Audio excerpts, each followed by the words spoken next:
ओम शांति। त्रिमूर्ति दादियों के अमृत वचन सुनते हैं।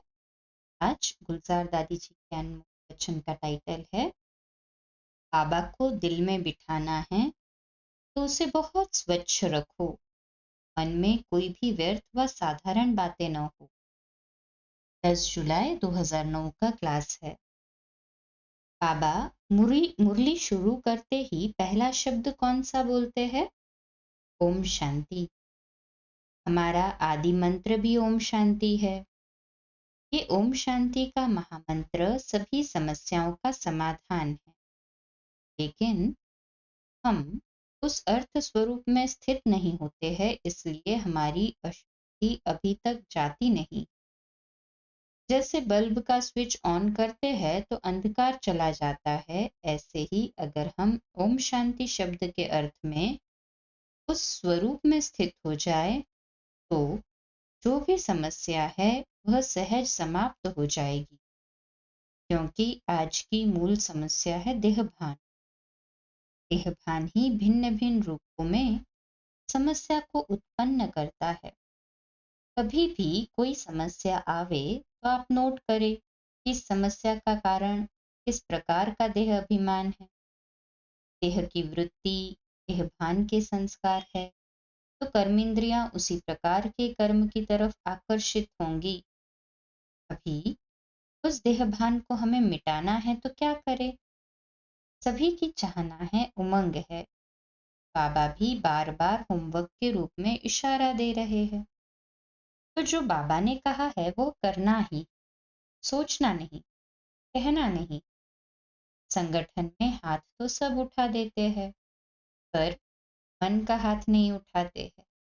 मन में दृढ़ संकल्प का हाथ उठाना, यह है सच्चा हिम्मत का हाथ उठाना। तो भी हमको इस देहभान के फाउंडेशन को खत्म करना है।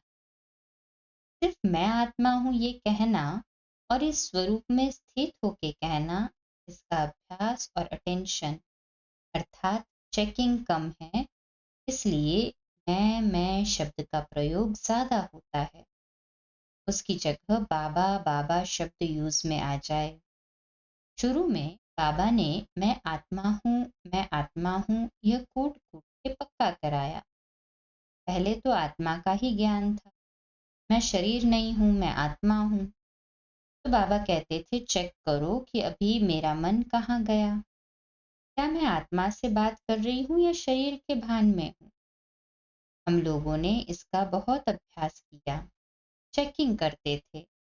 बात कर रही हूँ तो किससे बात कर रही हूँ, सुन रही हूँ तो मैं कौन सुन रही हूँ। सुनाने वाले की दृष्टि और सुनने वाली की दृष्टि क्या है। मतलब आत्मा का ज्ञान बाबा ने बहुत पक्का कराया कि वह अभ्यास कम है। कामकाज में ज्यादा रहते हैं और अभ्यास कम है। कामकाज करते भी हम आत्मा का पाठ पक्का कर सकते हैं, क्योंकि बाबा ने हमको कहा है कि तुम कर्म योगी हो, कर्म करता नहीं हो। कर्म और योग दोनों का बैलेंस चाहिए। जो काम कर रहे हैं उसी के संकल्प ज्यादा चलते रहते तो कर्मयोगी नहीं बन सकते। जैसे बाबा करण का करावनहार है, वैसे ये शरीर करणहार है और आत्मा करावनहार है। तो करावनहार माना मालिक। हम कर्मयोगी है तो कर्म करते हुए भी बार बार ये अभ्यास करे और चेक करते रहे, मैं आत्मा मालिक करावनहार बन कर्म करा रही हूँ। अगर मालिक होशियार नहीं है, अटेंशन थोड़ा ढीला है, इसलिए चेक करेंगे तो अभ्यास की तरफ ध्यान जाएगा। अगर हमारा मन किसी भी प्रकार से देहभान के वैरायटी रूपों में प्रभावित है तो 1 सेकंड में बिंदी नहीं लगा सकेंगे, क्योंकि उसके लिए कंट्रोलिंग और रूलिंग पावर चाहिए। संस्कार के वश हुए तो मन कंट्रोल में नहीं है ना। वृत्ति कहाँ चली जाती है, मन पर कंट्रोल नहीं है। तो बार बार चेक करे कि सारे दिन में स्वराज्य अधिकारी रहे। कर्म इंद्रियों के अधिकारी बनना है। जो बात हुई अगर उसका ही संकल्प चलता रहता है तो ये साधारणता है। हम विश्व से न्यारे हैं। स्वराज्य अधिकारी, उस अधिकार के रूप से मन को चलाएं, क्योंकि मन ही धोखा देता है। वृत्ति जाती है या कर्म संबंध में फंसते हैं, जो भी गलतियां हमसे होती है वह मन के संकल्पों द्वारा ही होती है। हम कर्मेंद्रियों के राजा है, तो मन के ऊपर भी हमारा राज्य होना चाहिए। तो कल कंटिन्यू करेंगे। अच्छा, ओम शांति।